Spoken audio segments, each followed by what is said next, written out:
Therefore we also, since we are surrounded by so great a cloud of witnesses, let us lay aside every weight, and the sin which so easily ensnares us, and let us run with endurance the race that is set before us, looking unto Jesus, the author and finisher of our faith, who for the joy that was set before him endured the cross, despising the shame, and has sat down at the right hand of the throne of God.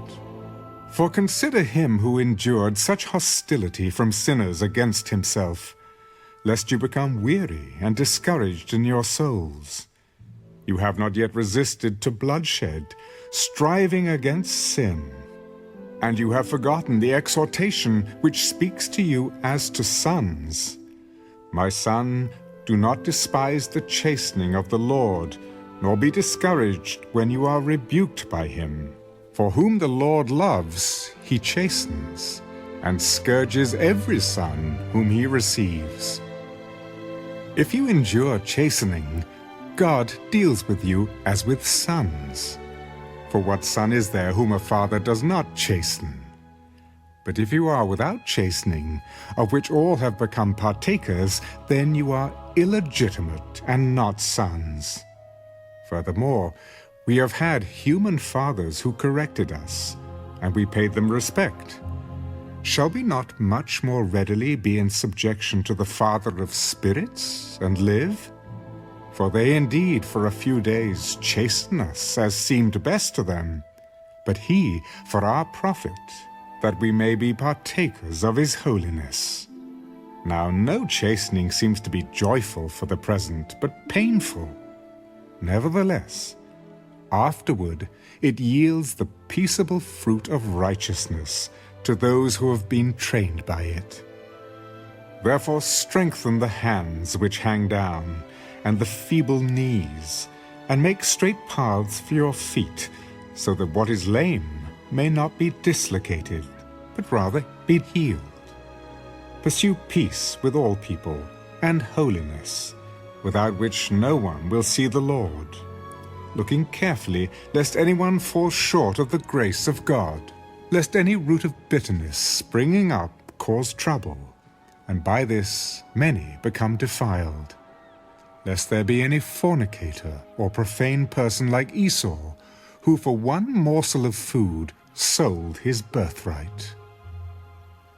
For you know that afterward, when he wanted to inherit the blessing, he was rejected, for he found no place for repentance, though he sought it diligently with tears.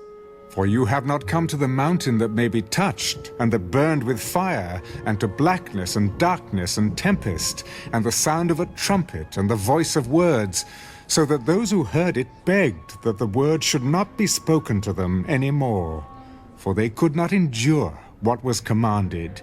And if so much as a beast touches the mountain, it shall be stoned or shot with an arrow.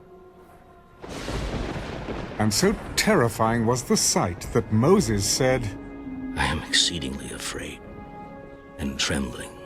But you have come to Mount Zion, and to the city of the living God, the heavenly Jerusalem, to an innumerable company of angels, to the general assembly and church of the firstborn who are registered in heaven, to God, the judge of all, to the spirits of just men made perfect, to Jesus, the mediator of the new covenant, and to the blood of sprinkling that speaks better things than that of Abel. See that you do not refuse him who speaks. For if they did not escape who refused him who spoke on earth, much more shall we not escape if we turn away from him who speaks from heaven, whose voice then shook the earth.